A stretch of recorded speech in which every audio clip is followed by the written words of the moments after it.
In the world of medicine, where every decision can change lives, your peace of mind is crucial. This is where Pattern steps in. Imagine insurance made simple, fast, and personalized, just for you.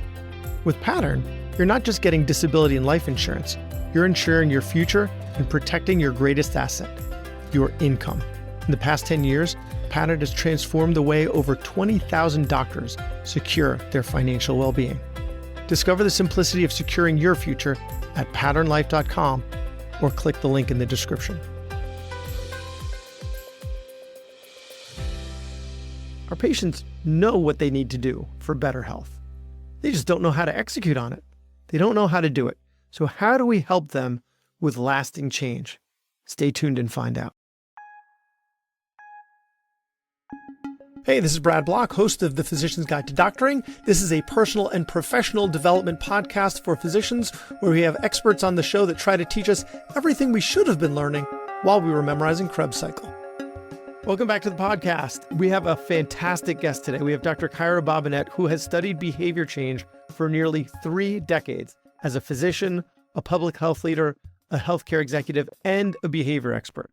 She belongs to the Stanford Medical School Anesthesia, Informatics, and Media Lab, where she teaches health behavior change and is the CEO, founder of Fresh Try, a behavioral software for habit formation and lasting change. And she's the author of 2 books about this topic, A Well-Designed Life, and most recently, Unstoppable Brain, the new neuroscience that frees us from failure, eases our stresses, and creates lasting change. Dr. Bobinet, thank you so much for being on the podcast.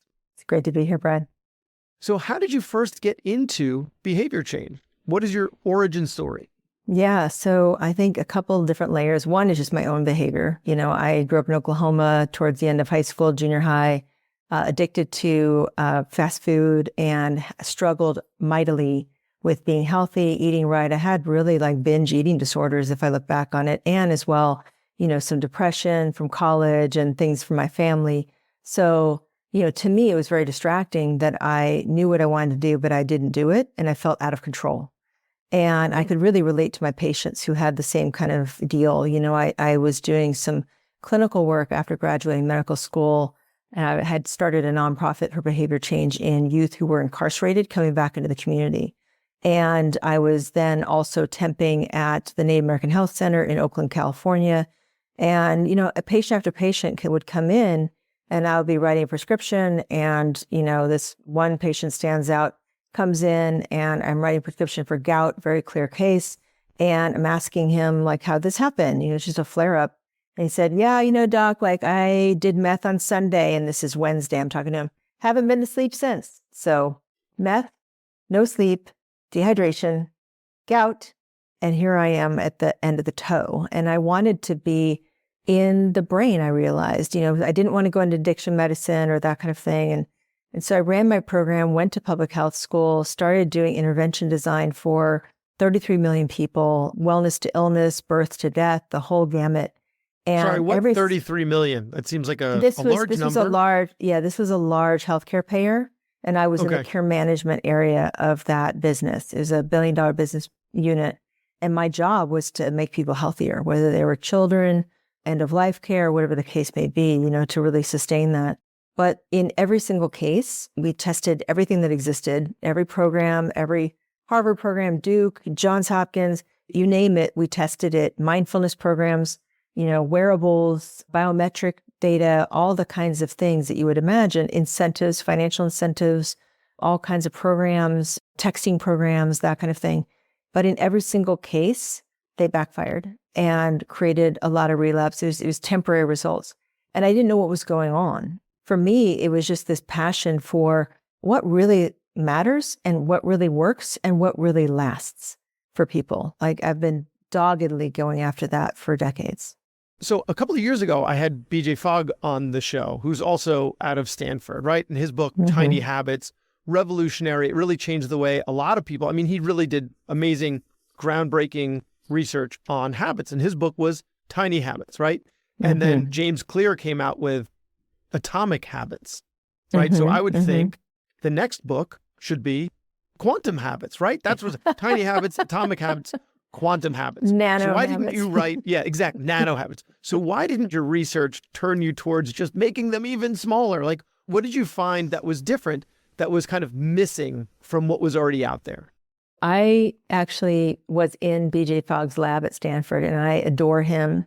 I think he's a genius. He really came into a field that was very unrealistic and made it more realistic, and James went to a workshop of BJ's and just rebranded his ideas, I think, and wrote his book. But he beat him to publication because BJ was too busy teaching students and whatever, So that's the way the ball bounces. But, for me, what happened was with my first book, Well-Designed Life, I wrote this gnarly chapter on motivation, and I dug into the neuroscience of the day. And this was 2015.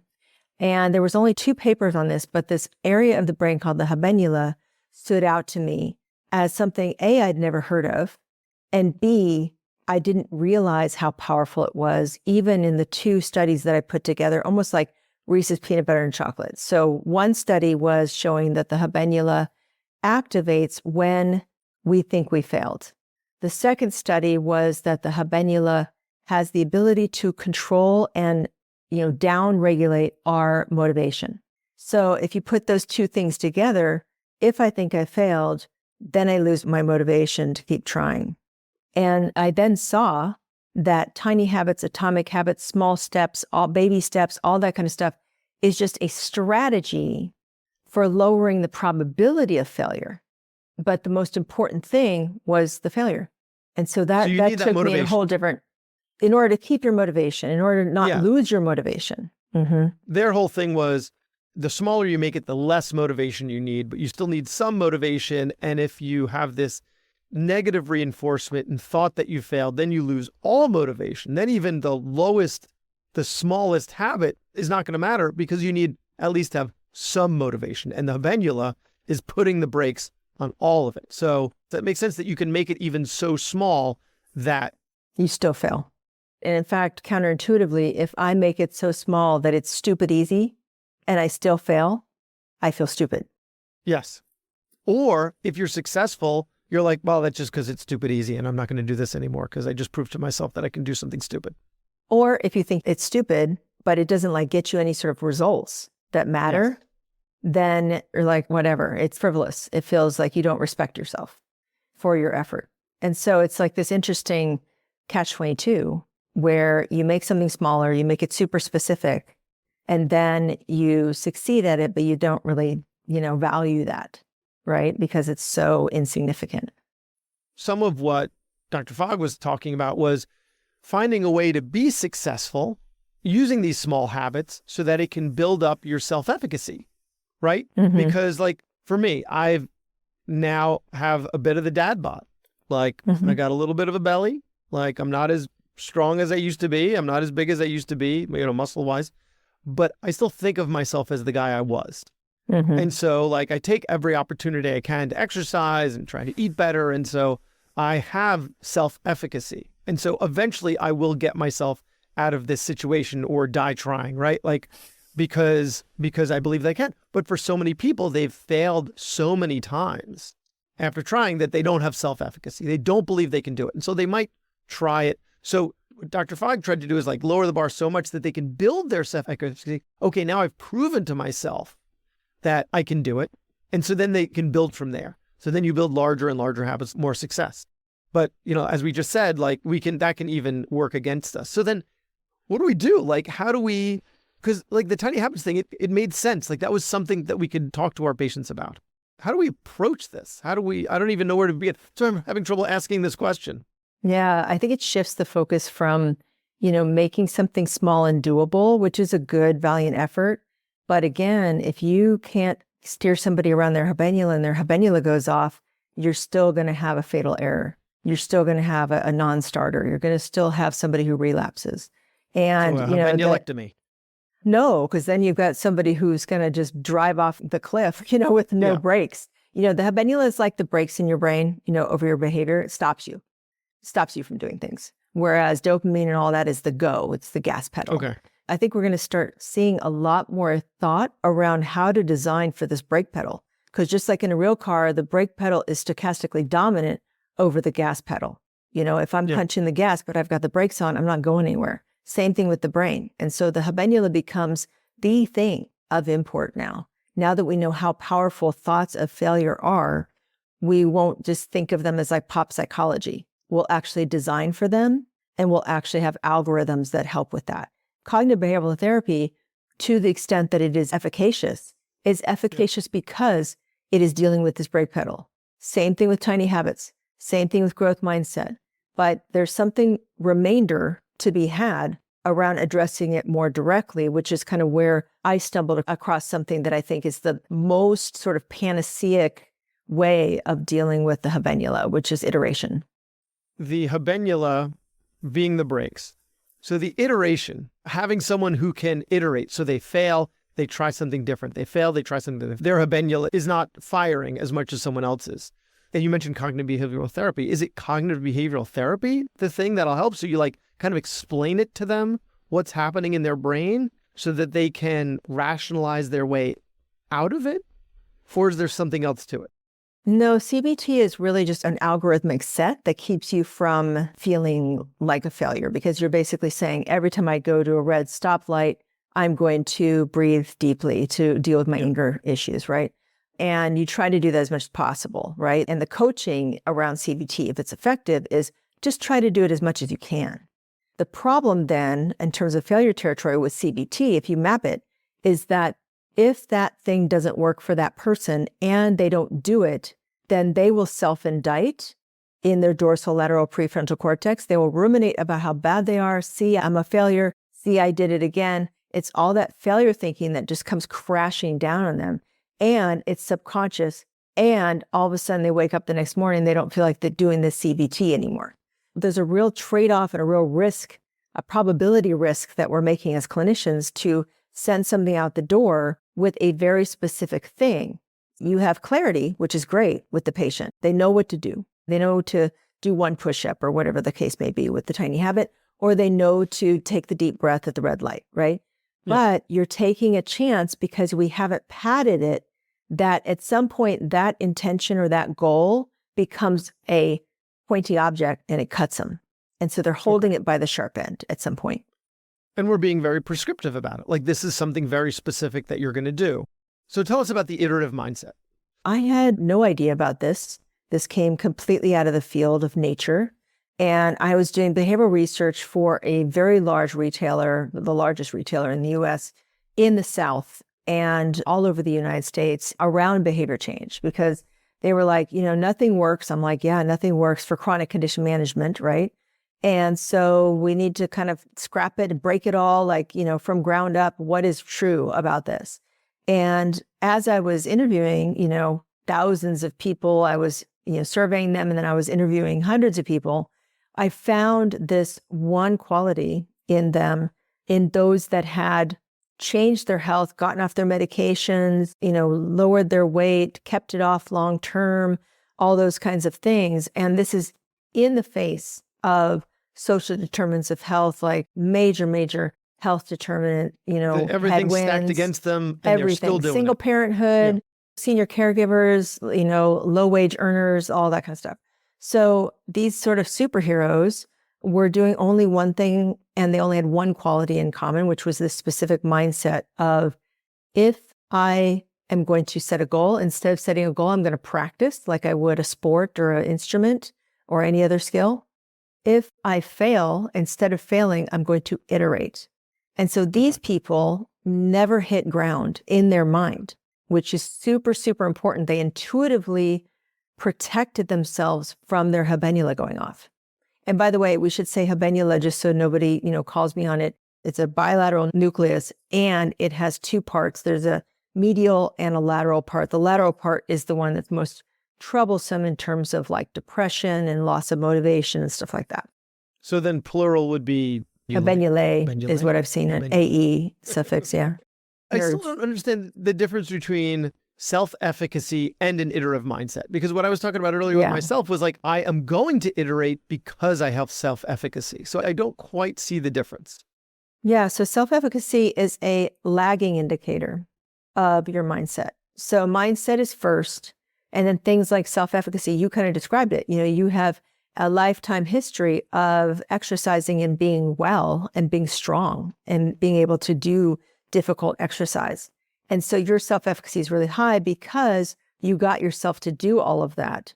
And your confidence is really high. Confidence and self-efficacy are basically the same thing on psychometrics. But mindset, if you talk to mindset researchers, we work with a top mindset researcher, Dr. Jenny Burnett at NC State. She's been a mentee of Carol Dweck for many years. Leading a medical practice is challenging. There can be reimbursement changes, referral slowdowns, staff turnover, or drama. There are obstacles in the way of achieving your goals, or maybe it feels like you've hit a plateau. Who can you turn to for help with the business of managing a medical practice? The Physician Growth Accelerator, a private practice partner that helps you uncover and overcome constraints in your practice. They will check your business vitals, identify the root cause of what's restricting your growth, prescribe what to do about it, and help you achieve it, just like we do with our patients. Imagine a practice, imagine your practice, where stress is reduced, profits increase in both patients and staff, and you are happier. They've been making that vision a reality for over a decade. Isn't it time your practice thrived? Discover how at physiciangrowthaccelerator.com. Growth mindset, like you can't have an iterative mindset without having a growth mindset. So it all comes from Carol Dweck's research, right? No, I don't know. Definitely iterative mindset is one of the learning mindsets. So when Carol Dweck did her PhD, she divided the world into learning mindsets and performance mindsets. Yeah. And she called it performance-based goal orientation is what the literature says. And in the learning side, she became really interested in the fixed versus growth aspect of the learning mindsets. But there's other mindsets in the learning category. And what I would say, iterative mindset is one of the mindsets in the learning mindset category. So I apologize. I interrupted you when you were a little nuanced. Also answering my other question about the difference between self-efficacy and the iterative mindset. So what Jenny Burnett says and what Carol Dweck, I think, also says is that mindset precedes outcomes and self-efficacy is an outcome. So you need the iterative mindset in order to have self-efficacy. It seems that way, yes. Because if you look at iterative mindset, and we've tested, tens of thousands of people at this point against long-term behavior change, whether that is in weight loss, long-term weight loss, or it is in mental well-being. In every case, the succeeders who, keep the weight off or who maintain their mental well-being long-term being the key word there, are the highest in their iterative mindset. So how do we teach that? Like, how do we help someone to have an iterative mindset? That seems like it's just going to be so ingrained in them, and especially since we have such short amounts of time, although we're going to get to that later. So let's just begin with what you want to teach us about how we get someone into an iterative mindset. I think it's new. For me, I'm also practicing this and understanding and trying to emulate and pull it out. So what we know from iterating on it? Yes. From the original research, from the source research, there's 3 sort of variables that the iterative mindset deals with or is encircling. One is assessing and specifically neutralizing failure. Like, what happened? What does it mean? Like meaning making, all that kind of stuff. Assessing something that happened. The second one is practice, just repetition, shots on goal, just repeatedly sending a habit formation signal to the brain, right? And then the third is this iteration piece, being able to iterate so that that practice signal is uninterrupted or has very few and short interruptions in terms of failure thoughts, relapsing, falling off the horse, whatever you would say. And so if a clinician is trying to guide their patients in this way, they might sound something like protecting them from failure, preventing failure. Like, hey, we're going to try this when you go home, but if you forget or whatever, it's not you. We just didn't get it on the first try. No big deal. You figured out what you won't do. Great. Put that in that bucket. Come back. Let's talk about it. Let's work through it. The other thing is you're just here to practice this. Let's see if you can get yourself to do it. See how many times you can get to do it. Just notice it and celebrate when it does happen. And if it doesn't happen again, that's a failure to launch. Like, just come back and we'll iterate on it. Third part is there's this thing called iteration. There's this tweaking and tinkering. People who succeed long-term in my patients are always doing this. They're not doing all these other things that are maybe unsustainable or hard to do, but they're constantly tinkering with it to see if they can make it better, more interesting, longer lasting, whatever the case may be. And just placing their attention on that pith instruction of iteration being the thing that like differentiates people who get what they want out of life versus those that get stuck is really a different way of coaching somebody. That's why I haven't given up on this podcast yet. I'm still iterating and trying to find out how I can break through. And you listeners can help me by sharing it. That's right. Iterators never fail. So we have, a couple different scenarios that we might be interacting with patients in. From someone who's working in an emergency department, this is the only time you're ever going to see this patient, to, someone who's treating someone for a chronic illness. And so you see them every so often, maybe a couple of times a year. And then, the most intensive is going to be if you're like, you've got a concierge practice or you're a coach of some type where you're really going to have a lot more time with each interaction with the patient. So I really want to break it down by what advice you would give us in each scenario. So let's talk about the acute care situation. Like someone comes in because they're having a COPD exacerbation and they're still smoking, and this is the emergency department, right? And so the emergency department, you're never going to see this patient again. This is your only opportunity to teach them about behavior change. What are you going to tell this patient? The most important thing you can do with such a short amount of time is protect them from their habenula, meaning that you want to find a place where you might assume they feel like a failure and help them not feel like a failure. Help them feel like it's not over for them. It's not done for them, and that there is a way out. You're not bad. You're not alone. This happens all the time, and there's a way out. And, it's really about finding what works for you right now. Yeah. Whatever you've been trying to quit smoking, it's not working. And that's not you as a failure. You just haven't found the thing that will make contact with what you care about and what you will do, what you're willing to do. You haven't found that thing yet.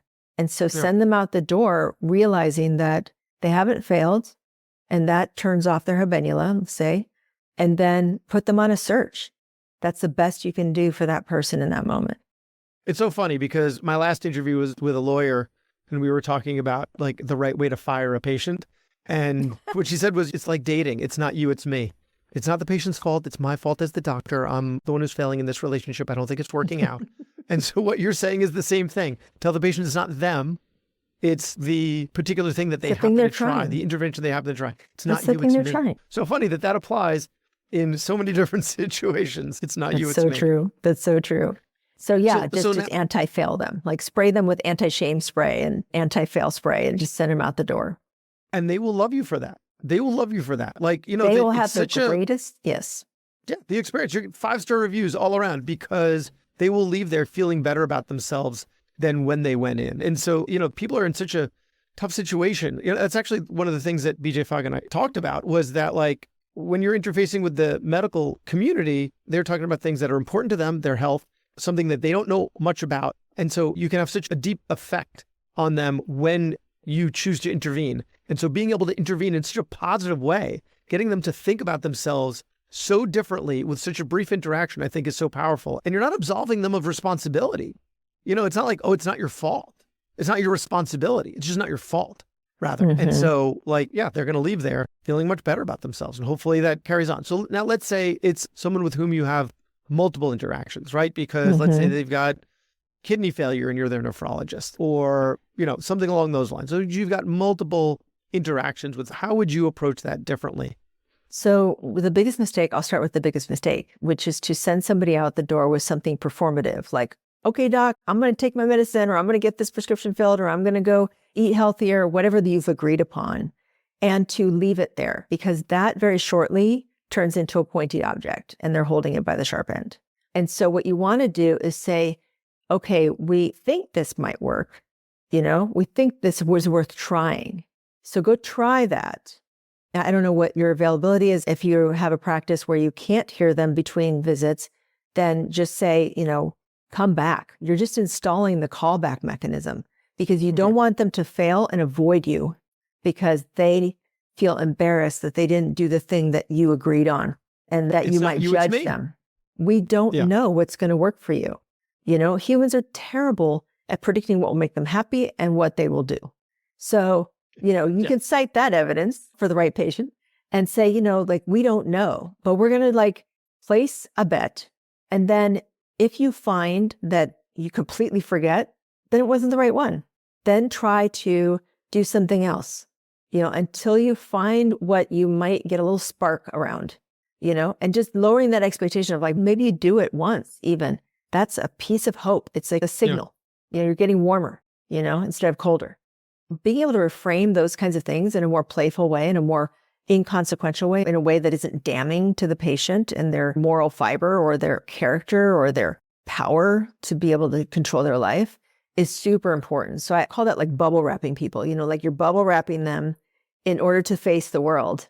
You're also installing a callback mechanism so that they're not afraid to come back. So you mentioned the performance measures as being like holding the stick by the pointy end.